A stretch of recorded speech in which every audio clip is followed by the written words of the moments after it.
नमस्कार, सगरमाथा प्राइम समाचारमा स्वागत छ। म भूपाल लुइटेल। नमस्कार, म मेनुका श्रेष्ठ। सुरुमा मुख्य समाचार। पप्पू कन्स्ट्रक्सन कम्पनीलाई कारबाही गर्न विकास तथा प्रविधि समितिबाट सरकारलाई निर्देशन। गुणस्तरहीन काम गरेको समितिको ठहर।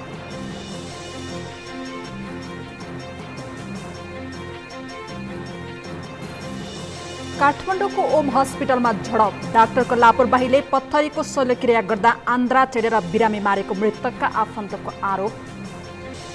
पोखराको शिवमार्गमा भारी मात्रामा लागु औषध सहित कारोबारी पक्राउ। 16 वर्षीय किशोर मुख्य अभियुक्त।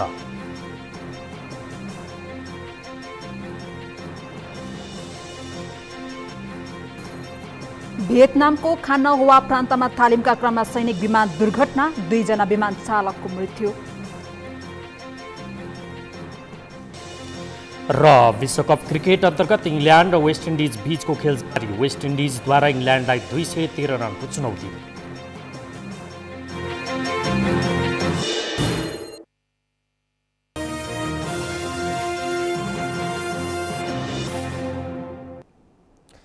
समाचार अब विस्तारमा। संसदीय समितिले काठमाडौँको 3 कुने स्थित बागमती नदीमाथिको पुल निर्माणको ठेक्का लिएको विवादित पप्पू कन्स्ट्रक्सन कम्पनीलाई कारबाही गर्न सरकारलाई निर्देशन दिएको छ। संघीय संसदको विकास तथा प्रविधि समितिको आज सिंहदरबारमा बसेको बैठकले निर्माणाधीन पुल निर्माणमा गम्भीर त्रुटिहरू भेटिएको निष्कर्ष निकाल्दै ठेकेदार कम्पनी पप्पू कन्स्ट्रक्सनलाई कारबाही गर्न सरकारलाई निर्देशन दिएको हो। उपत्यकाका सडक विस्तार आयोजनाको निर्देशन विपरीत गुणस्तरहीन काम गरेको पाइएकाले सो कम्पनीलाई कारबाही गर्न सरकारलाई निर्देशन दिनुपरेको समितिकी सभापति कल्याणी खड्काले जानकारी दिनुभयो। समितिले सो पुलको स्थलगत निरीक्षण समेत गरेको थियो। त्यस क्रममा उपत्यकाका सडक विस्तार आयोजनाले समस्या समाधान गरेर मात्रै सो पुलको निर्माण कार्य अघि बढाउनु भनेकोमा सो कम्पनीले त्यस विपरीत काम अघि बढाएकाले कारबाही गर्न सिफारिस गरेको हो। काम अगाडि नबढाउन निर्देशन दिँदै पनि अपेर गरी निर्माण अघि बढाउने र गुणस्तरमा ध्यान नदिने लापरवाही गर्ने व्यवसायलाई कारबाही गर्नुपर्ने भनेर हामीले चाहिँ यो अहिले निष्कर्ष निकालेका छौँ। समितिले पुलको पुनः डिजाइन नगरी काम अघि नबढाउन पनि सरकारलाई सचेत गराएको छ। बैठकमा समितिका सदस्य जीव छिरिङ लामाले सो पुलको निर्माण कार्यमा ढिलाइ गर्न नहुनेमा जोड दिनुभएको थियो। संसदीय समितिले गुठी विधेयकका सम्बन्धमा विज्ञहरूसँग सामूहिक छलफल गर्ने भएको छ। संघीय संसदको कृषि सहकारी तथा प्राकृतिक स्रोत समितिको आज सिंहदरबारमा बसेको बैठकले गुठी विधेयकका सम्बन्धमा विज्ञहरूसँग सामूहिक छलफल गर्ने निर्णय गरेको हो। गुठी विधेयक फिर्ता लिन प्रमुख प्रतिपक्षी दल नेपाली काङ्ग्रेस सहित सरकारवाला निकायहरूले सरकारलाई दबाब दिइरहेका बेला सो सम्बन्धी तथ्यहरू बाहिर ल्याउने गरी विज्ञहरूसँग छलफल गर्ने निर्णय गरिएको समितिकी सभापति पूर्णकुमारी सुवेदीले जानकारी दिनुभयो। समितिको आगामी साता बस्ने बैठकमा विज्ञहरू केशव बडाल, जगत बस्नेत, कृष्ण पौडेल, जगत देउजा, जनकराज जोशी, महेन्द्र श्रेष्ठ र प्रकाश जोशीसँग सो विधेयकका सम्बन्धमा छलफल गर्ने समितिको निर्णयमा उल्लेख गरिएको छ। यसमा हामीले अलिकति तपाईँहरूसँग अलि यो विशेषज्ञहरूको बारेमा पनि हामी छलफल गर्छौँ। कुन विधेयकमा अथवा कुन चाहिँ विषयमा को विज्ञ छ त, यो विषयमा पनि हामी आज सरसल्लाह गर्छौँ। त्यो सँगसँगै राख्नु होइन विज्ञहरू को त भन्ने विषयमा अब अलिकति भूमि सम्बन्धी र अब किसान सहकारी सम्बन्धी पनि अब केशव बडाल भन्ने एकजना हुनुहुन्छ, राखेका छौँ। त्यसपछि महेन्द्र श्रेष्ठ भन्ने हुनुहुन्छ, जनक जोशी भन्ने हुनुहुन्छ, अनि जगत देउजा भन्ने हुनुहुन्छ, अब रोहित कुमार भट्टराईले, जगत बस्नेत, कृष्ण पौडेल र प्रकाश जोशी भन्ने विज्ञहरू त्योभन्दा अगाडिका। समितिले भूमि सम्बन्धी 8औं संशोधन विधेयक आगामी आइतबार असार 1 गते बिहान बस्ने बैठकमा छलफल गर्ने कार्यतालिका पनि तय गरेको छ। त्यसैगरी असार 2 गते सोमबार अपराह्न 3 बजे वातावरण संरक्षण विधेयकमाथि छलफल गर्ने कार्यतालिका पनि तय गरिएको समितिकी सभापति सुवेदीले बताउनुभयो। समितिले मङ्गलबार असार 3 गते बिहान 8:30 बजे वातावरण संरक्षण विधेयकमाथि छलफल गर्ने, असार 4 गते बुधबार अपराह्न 3 बजे वातावरण संरक्षण सम्बन्धी विधेयकमाथि दफावार छलफल अघि बढाउने तथा असार 5 गते बिहिबार बिहान र असार 6 गते शुक्रबार अपराह्न 3 बजे भूमि सम्बन्धी 8औं संशोधन विधेयकमाथि दफावार छलफल सुरु गर्ने पनि जनाएको छ। समितिमा 3वटा विधेयक पेश गरिएको छ। ती सबै विधेयकमाथिको छलफल आगामी साताभित्र सम्पन्न गर्ने गरी कार्यतालिका तय गरिएको पनि समितिकी सभापति सुवेदीले बताउनुभयो। प्रतिनिधि सभाले पूर्व शिक्षा मन्त्री तथा संविधान सभा सदस्य धनीराम पौडेलको निधनमा शोक प्रस्ताव पारित गरेको छ। आज बसेको प्रतिनिधि सभा बैठकले पूर्व मन्त्री पौडेलको निधनमा शोक प्रस्ताव पारित गरेको हो। पौडेल 2070 सालको संविधान सभा निर्वाचनमा तत्कालीन एकीकृत नेकपा माओवादीको तर्फबाट समानुपातिक सदस्यमा निर्वाचित हुनुभएको थियो। हाल नेपाल कम्युनिस्ट पार्टी नेकपाका केन्द्रीय सदस्य रहेका पौडेलको 53 वर्षको उमेरमा आज बिहान चितवनको माडीमा असामयिक निधन भएको थियो। बैठकले उहाँको निधनप्रति शोक प्रकट गरी श्रद्धाञ्जली अर्पण गर्दै शोक सन्तप्त परिवारप्रति समवेदना प्रकट गरेको छ। अर्को बैठक आइतबार बिहान 11 बजेका लागि बोलाइएको छ। अनुसन्धानकर्ता र प्रहरी अभियोजनकर्ता सरकारी वकिलको दोस्रो प्रादेशिक सम्मेलन आजदेखि काठमाडौँमा सुरु भएको छ। प्रहरी प्रधान कार्यालयको आयोजना तथा महान्यायाधिवक्ताको कार्यालयको सहकार्यमा प्रदेश 3, गण्डकी प्रदेश र प्रदेश 5 का प्रहरी र सरकारी वकिलको दोस्रो सम्मेलन सुरु भएको हो। कार्यक्रममा महान्यायाधिवक्ता अग्निप्रसाद खरेलले गत वर्षको तुलनामा अपराध अनुसन्धानको क्षेत्रमा सरकारले ठूलो उपलब्धि हासिल गरेको बताउनुभयो। खरेलले सरकारी मुद्दाको सफलता प्रतिशत 72.28% पुगेको भन्दै यो तथ्याङ्क हालसम्मको उच्च रहेको बताउनुभयो। प्रमाणमा कारागारमा चल्ने मुद्दा मात्रै चलाऊ, नचल्ने मुद्दा नचलाऊ। अपराध अनुसन्धानमा कुनै पनि प्रकारको आरोप नराखौँ। आफूले गरेको कामको जिम्मेवारी लिने सक्ने आधार कारणसहित अभियोगको निर्णय हो। यसले निश्चय सरकारी मुद्दाको सफलतामा बढाउन सहयोग गर्दछ। त्यस्तै प्रहरी महानिरीक्षक सर्वेन्द्र खनालले फौजदारी आचार संहितालाई कार्यान्वयनमा ल्याउनु नेपाल प्रहरीको सबैभन्दा ठूलो उपलब्धि भएको बताउनुभयो। अपराध अनुसन्धानमा नेपाल प्रहरीले विगतको तुलनामा धेरै सफलता हासिल गरेको खनालको दाबी छ।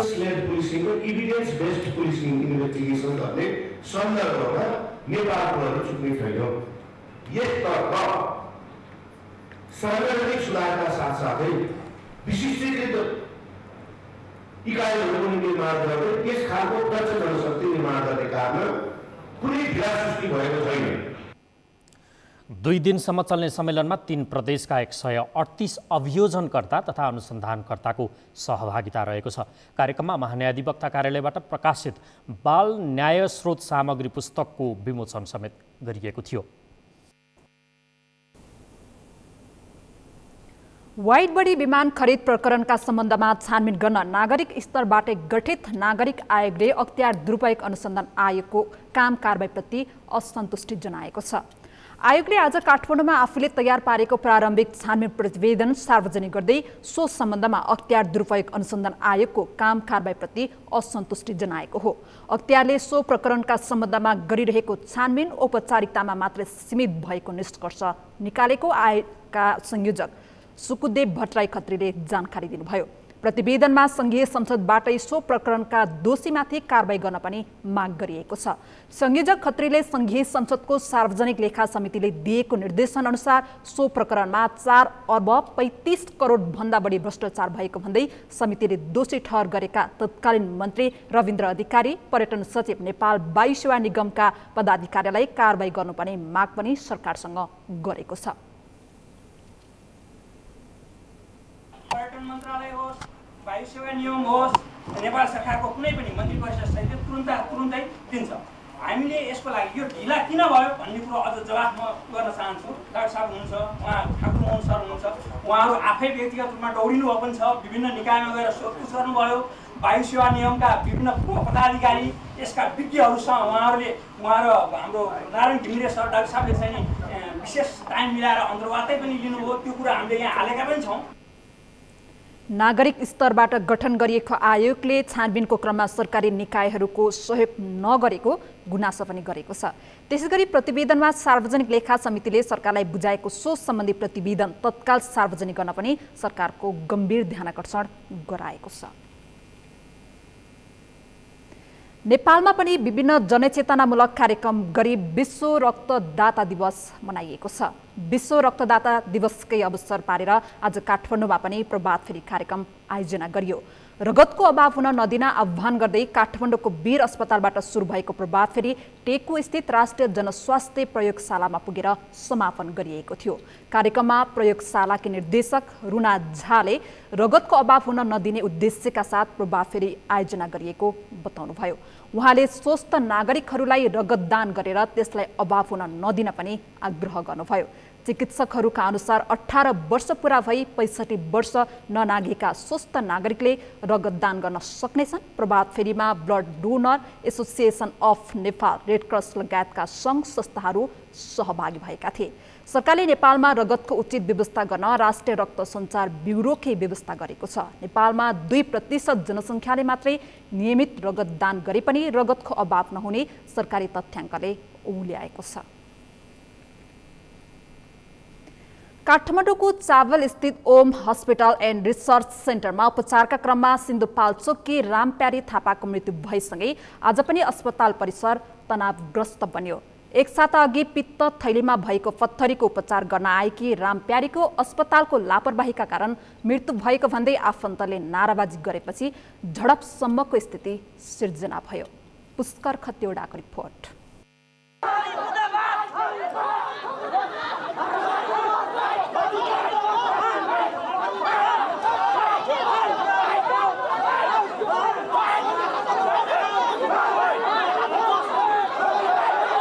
शुक्रबार काठमाडौँको चावहिल स्थित Om hospital and research centre परिसर दिनभर तनावग्रस्त बन्यो। एक सातादेखि उपचाररत सिन्धुपाल्चोककी रामप्यारी थापाको बिहिबार बिहान मृत्यु भएसँगै आफन्तहरू आक्रोशित बनेका छन्। आफन्तको आक्रोशका कारण शुक्रबार बिहानैदेखि सयौंको सङ्ख्यामा सुरक्षाकर्मी समेत तैनात गरिएको थियो।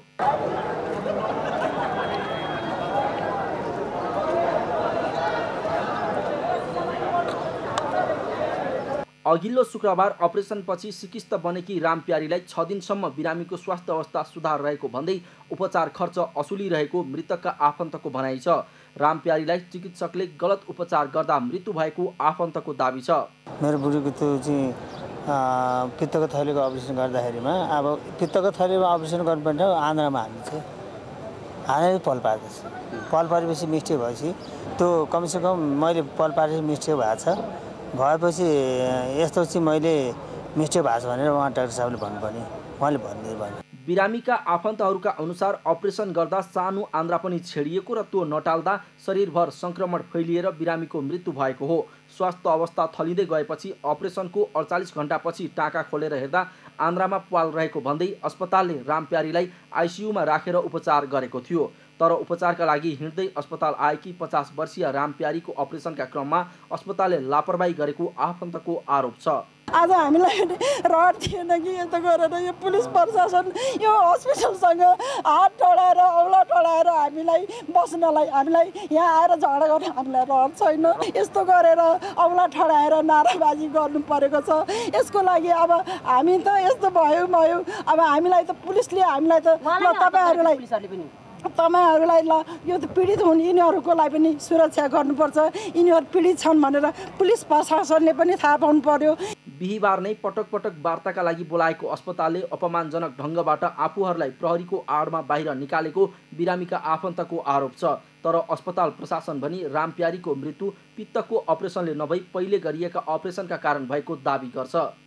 बिरामीको अपरेसन गरेको दिउँसो 2 बजे 2:30 बजेतिर थियो गएको शुक्रबार र त्यसपछि उहाँको भोलिपल्ट पनि उहाँले शनिबार बिहान पनि केही कुरा खानुभएको हो। अपरेसन सक्सेस भयो, राम्रो भयो भनेर र अपरेसन जटिल थियो, जटिल भयो भन्ने कुरामा पनि बिरामी पार्टीलाई एक्सप्लेन गरिएको थियो। तर पछि शनिबारको रातिपछि अलिकति चाहिँ अवस्था अलिकति गम्भीर हुँदै गएपछि आइसियु ट्रिटमेन्ट आदि इत्यादि गर्दै हामीले जुन तरिकाबाट हेऱ्यौँ उहाँको चाहिँ इन्फेक्सन शरीरमा सङ्क्रमणको जुन न्युमोनिया आदि इत्यादि एउटा सर्वत्र चाहिने एउटा सिम्टम जता देखियो र त्यसलाई ट्रिटमेन्ट गर्दा गर्दै पनि औषधिले खासै त्यसलाई छुन सकेन। त्यसैको परिणाममा निधन हुन गयो। 2 दिनदेखि आन्दोलित पीडित परिवारजन पनि माग सम्बोधन नगरिए आन्दोलनमा उत्रिने चेतावनी दिँदै आएका छन्। सगरमाथा टेलिभिजनका लागि क्यामेरामा प्रताप लामाका साथ पुष्कर खतिवडा, काठमाडौँ। सगरमाथा प्राइम समाचारमा अब एकैछिन विश्रामपछि पोखराको शिवमार्गमा भारी मात्रामा लागु औषध कारोबारी पक्राउ, 16 वर्षीय किशोर मुख्य अभियुक्त। लोकसेवा आयोगको विज्ञापन विवादास्पद बनेसँगै तयारीमा रहेका विद्यार्थीहरू अन्योलमा, विज्ञापन बमोजिमको परीक्षालाई अघि बढाउने सरकारी तयारी। र भियतनामको खानहुआ प्रान्तमा तालिमका क्रममा सैनिक विमान दुर्घटना, 2 जना विमान चालकको मृत्यु।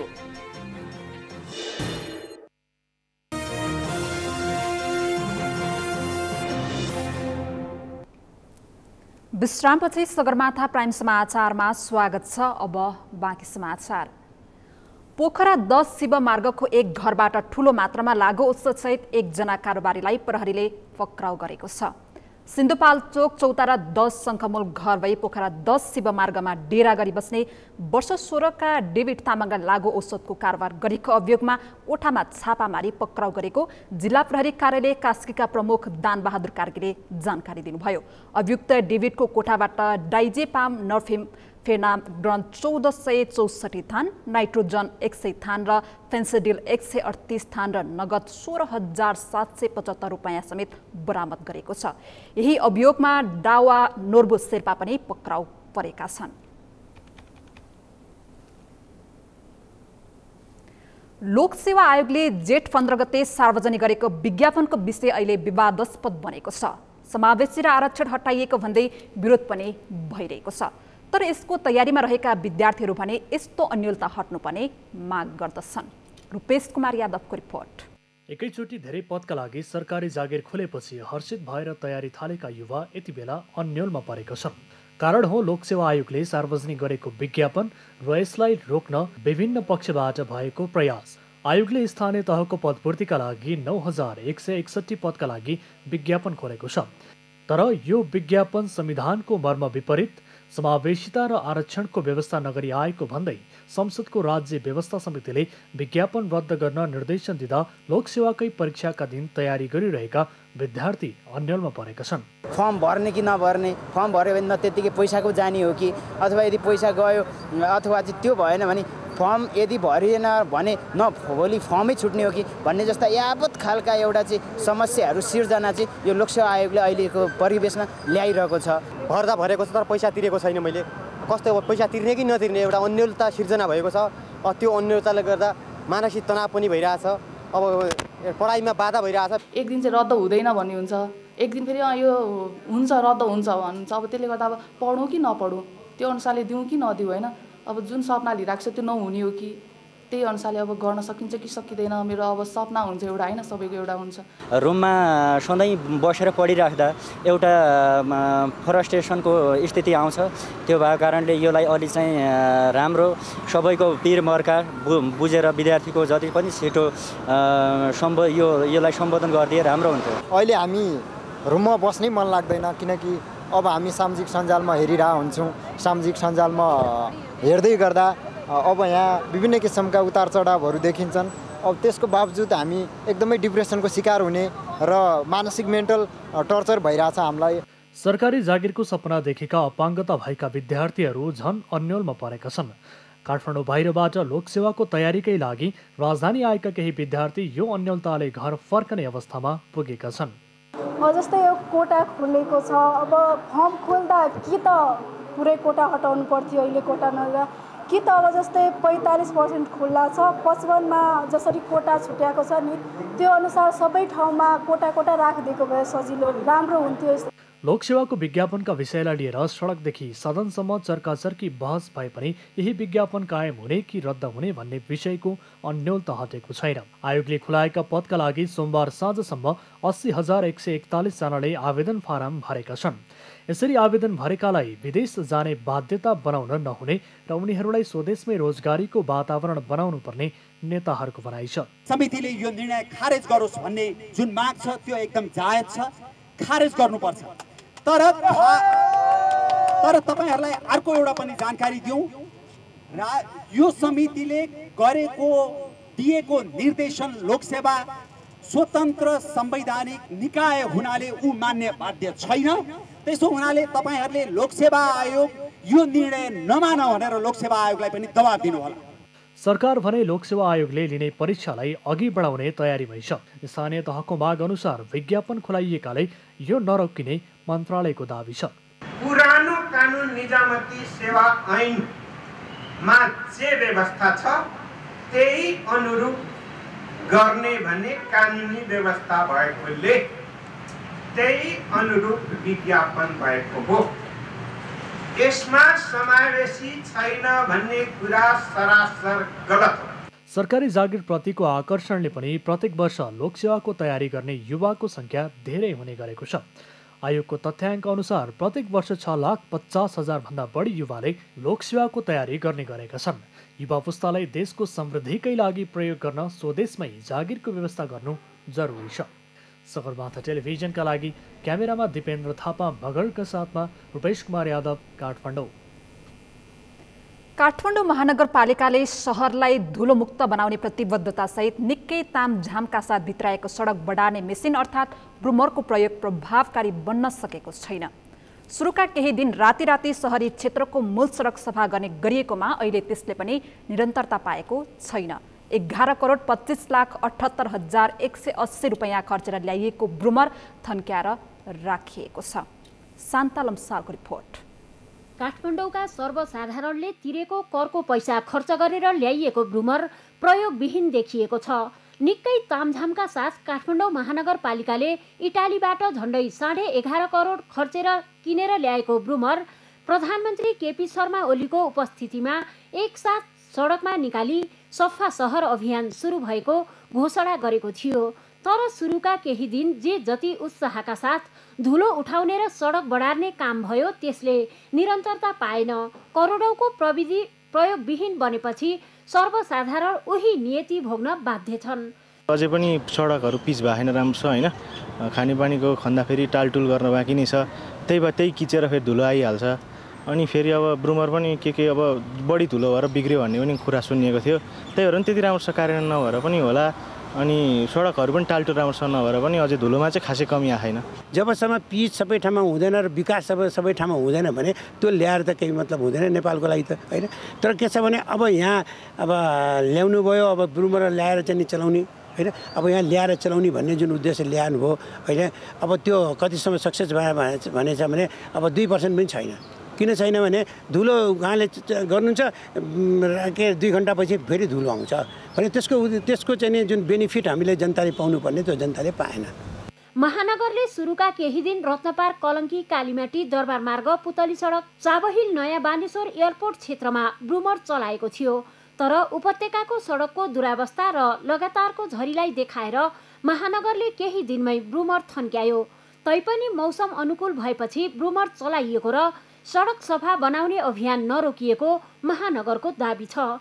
राति 8 बजेदेखि बिहान 4 बजेसम्म सडक सफा गर्ने तालिका मिलाएको भए पनि अकस्मात पर्ने पानीका कारण ब्रुमरले धुलो बढार्न नसकेको महानगरको दाबी छ।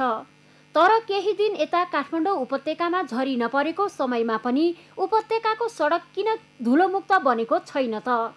हो, यो एउटा समस्या छ। समस्या कस्तो छ भने तपाईँको अहिले पनि मेलेन्सपीको समस्या छ र अनि केही अब सडक खानेपानी भयो, ढल सडकको भयो, यसले गर्दाखेरि मेन्टेनेन्स सडकहरू बनाउने काम भइराखेको हुनाले यो समस्या आएछ। भोलिका दिनबाट यो समस्या समाधान हुन्छ भन्ने विश्वास छ र हामीले केही समयपछि यो मेलेन्सपीको पाइप जडान गर्ने काम सकिएपछि तपाईँको समस्या समाधान हुन्छ भन्ने लाग्छ। महानगरका अनुसार काठमाडौँ उपत्यकामा खानेपानी, ढल, यातायात विभाग लगायतका सरकारी तथा सार्वजनिक निकायका बीचमा समन्वय नहुँदा सबै निकायले नागरिकको आक्रोश खेप्नु परिरहेको छ। सडक अस्तव्यस्त अवस्थामा छन् र सडक मर्मत नगर्दै भत्काउने प्रतिस्पर्धाका कारण धुलो र हिलो कहिल्यै पार नलाइने समस्या जस्तै बनेको छ। यही अवस्था अन्त्यका लागि जनताले तिरेको करको पैसा खर्चेर ल्याइएको सडक बढार्ने आधुनिक प्रविधि समेत प्रयोगविहीन बनेको छ।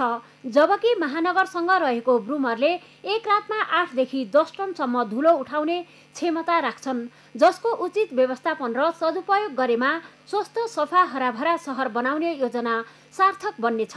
सगरमाथा टेलिभिजनका लागि क्यामेरामा आर्यन खड्काका साथ शान्ता लम्साल, काठमाडौँ।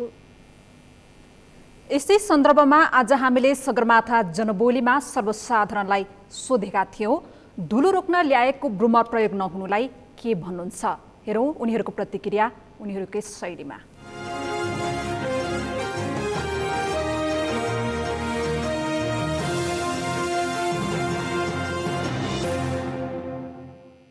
बुमर चलाएको तपाईँको धुलो 2% पनि कम भएको छैन जस्तो लाग्छ मेरो विचारपछि। बुमर पनि त्यो चलेको देख्छु म, त्यो औपचारिकता मात्रै हो। केही मात्रामा 100मा 10% चाहिँ धुलो चाहिँ कमी भएको छ, किनकि खानेपानी मेलम्चीका पाइपहरू गाड्ने काम सकिसकेका छन्। त्यही कारणले चाहिँ 10% चाहिँ कमी आएको छ धुलोमा, नत्र धुलो यथावतै रहेको छ। त्यसै कमी आएको जस्तो त लाग्दैन। फोहोरहरू त अहिले पनि पहिलाको जस्तै देखिन्छ। अहिले झन् अब झन् N95 भन्ने मास्कहरू युज गर्नुपर्ने भइरहेछ। खासै कम भएको जस्तो चाहिँ हामीलाई लाग्दैन। अब जनताले हुन्छ नि अलिकति विरोध गर्छ, अलिकति सफा भएन भने आवाज उठिरहेको हुन्छ, बेला बेलामा आन्दोलनहरू चर्किरहेको हुन्छ। उनीहरूलाई थम्थमाउनका लागि मात्र एउटा देखावटी मात्र जस्तो लाग्छ मलाई। सरकारले हेर्दै हेर्दैन, सबै ठाउँमा यस्तै छ। आधी बाटो पहिला सुरु पिच गर्छ, अनि त्यसपछि अर्को बाटो पछि पिच गर्छन्, त्यहाँको धुलो यता सरिसकेपछि मात्रै पिच गर्छ के। सरकारले पहिले नै यस्तो रोड व्यवसायहरूसँग, पानी खाने पानीहरूसँग सबैसँग पहिला नै एउटा मिटिङ राखेर पहिल्यै त्यो जुन ढलहरू चाहिँ पहिल्यै सडक तल निर्माण गर्छ नि, त्यो काम सकेपछि बल्ल चाहिँ माथि त्यो ब्रुमरहरूले चाहिँ सफा गर्दाखेरि त्यो एकदम इफेक्टिभ हुन्छ जस्तो मलाई लाग्छ। अलिअलि केही त इम्प्रुभ भयो होला, तर खासै त्यस्तो इम्प्रुभ भयो जस्तो लाग्दैन, किनभने यो सडक खनेर जताततै खाल्डै खुल्डा छन् होइन, त्यसले गर्दाखेरि पनि होला त्यो यो पोल्युसन चाहिँ अति धेरै नै छ। यसको लागि चाहिँ सरकारले विचार गर्नैपर्छ होइन। यो सडक विभागसँग अनि खानेपानीसँग अनि यस्तै अरू संस्थाहरूसँग समन्वय गरेर काम गर्दा राम्रो हुन्छ। यस जनबोलीका प्रायोजक काठमाडौँ उपत्यकामा अत्याधिक सवारी साधन भए पनि भिडभाडमा यात्रु चढ्नुपर्ने बाध्यता छ। यस्तै बाध्यताले सर्वसाधारणलाई सताउने गरे पनि त्यसको फाइदा भने पकेटमारले लिइरहेका छन्। प्रहरीका अनुसार काठमाडौँ उपत्यकामा करिब 150 को सङ्ख्यामा पकेटमार सक्रिय रहेका छन्। तर तथ्याङ्क राखेको महाशाखा र प्रहरीको नियन्त्रणमा भने ती पकेटमारहरू आउन सकेका छैनन्। सृजना मिश्रको रिपोर्ट।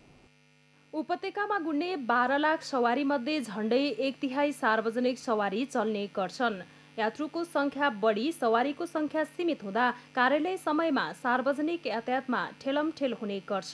यात्रुहरूमा समस्या रहेका बेला पकेटमारले भने मौकाको फाइदा उठाउने गरेका छन्। पकेटमारको शिकार सर्वसाधारणले प्रहरीमा उजुरी गर्ने गरेका छन्, तर धेरै सर्वसाधारणले उजुरी गरे पनि न्याय पाएको भने देखिँदैन। त्यो पनि अलिकति सुरक्षित दिन सक्दैन लाग्दैन। जस्तो अब पकेटै मारेर पैसै लगिदियो भने पनि त्यो पैसा पनि दिन सकेन। अब पकेट मारेर अब मोबाइलै लगिदियो, अब सामानै लगिदियो भने त्यो आएन नि त। लान त लग्यो, लगेर अब हुन्छ कि भन्ने त्यो यात्रुहरूको चाहिँ आशा हुन्छ। अब पुलिसले लग्यो, अब यसलाई केही केरकार गरेर कुटेर केही गरेर पैसाहरू मोबाइलहरू हाम्रो लगेको सामानहरू उपलब्ध हुनसक्छ भन्यो। त्यो ठाउँमा कसैको अहिलेसम्म कहीँ केही गर्न सकेकै छैन। महानगरी प्रहरी परिसर काठमाडौँले पकेटमार नियन्त्रणका लागि विभिन्न अभियान चलाइरहेको छ। तर प्रहरीको यस्तो अभियानमा काठमाडौँमा करिब 150 पकेटमारहरू रहेको भन्ने तथ्याङ्कमा सीमित छ। केही पकेटमारहरूलाई रङ्गेहात समाते पनि प्रहरी अभियान प्रभावकारी बन्न सकेको छैन। 16 वर्षदेखि 40 वर्ष उमेर समूहका महिला तथा पुरुष पेशेवरको रूपमा पकेटमार बनेको भेटिएको छ। जसले पाकेटमारीलाई नै पेसा बनाएको अवस्था छ, प्रोफेसनल पाकेटमारहरू छन्, तिनीहरू फेरि सक्रिय भएको अवस्थाहरू चाहिँ पक्कै पनि हो।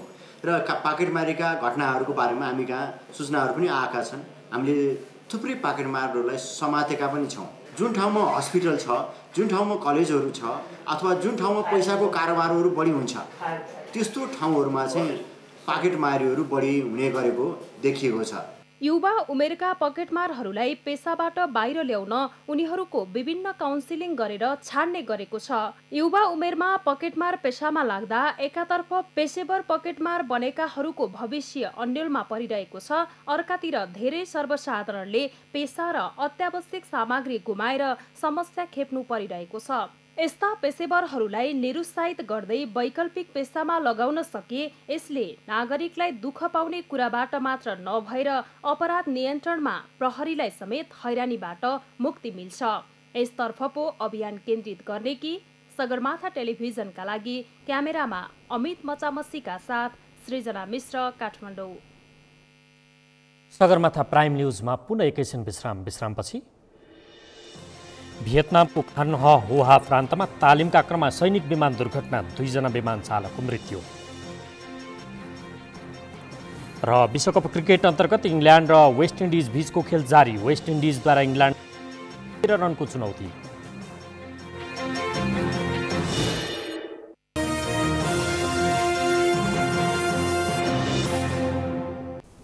अब पालो अर्थ समाचारको। समाचारका प्रायोजक एनसेलले ग्राहकका लागि डेटामा आकर्षक योजना ल्याएको छ। नयाँ योजना अन्तर्गत एनसेलले ग्राहकलाई डबल 4G डेटाको सेवा उपलब्ध गराउने भएको छ। यो योजना 7 दिन र 30 दिनको समय सीमा रहने गरी खरिद गर्न सकिनेछ।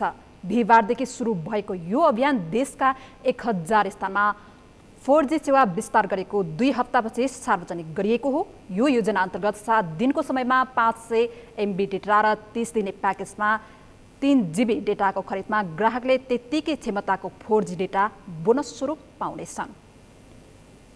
यो सँगै हामी सगरमाथा प्राइम समाचारको अन्त्यमा छौँ। अन्त्यमा मुख्य समाचार फेरि एकपटक।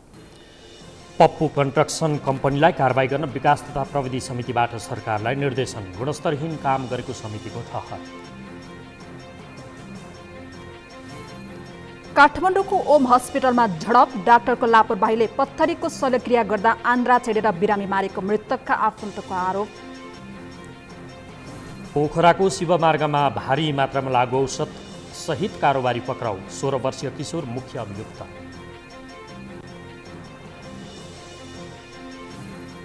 भियतनामको खान हुआ प्रान्तमा तालिमका क्रममा सैनिक विमान दुर्घटना। 2 जना विमान चालकको मृत्यु।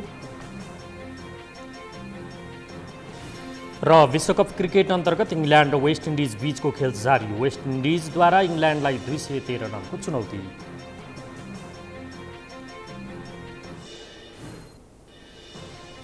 हवस् त सगरमाथा प्राइम समाचार अहिलेलाई सकियो। तपाईँ समाचार बुलेटिनका साथै सगरमाथा टेलिभिजनका सम्पूर्ण कार्यक्रम www.sagarmatha.tv मा पनि पढ्न र हेर्न सक्नुहुनेछ। साथै युट्युबमा youtube.com/sagarmatha TV नेपालमा हेर्न सक्नुहुनेछ। मोबाइलमा प्ले स्टोर तथा एप स्टोरमा गई सगरमाथा टिभी एप डाउनलोड गरी हामीलाई प्रत्यक्ष हेर्न सक्नुहुनेछ। साथै तपाईँ हामीलाई फेसबुकमा पनि facebook.com/stv नेपालमा फलो गर्न सक्नुहुनेछ। समाचारको शिखर नेपालको गौरव, नेपालको पहिलो न्युज च्यानल सगरमाथा टेलिभिजन हेर्दै गर्नुहोला। नमस्कार।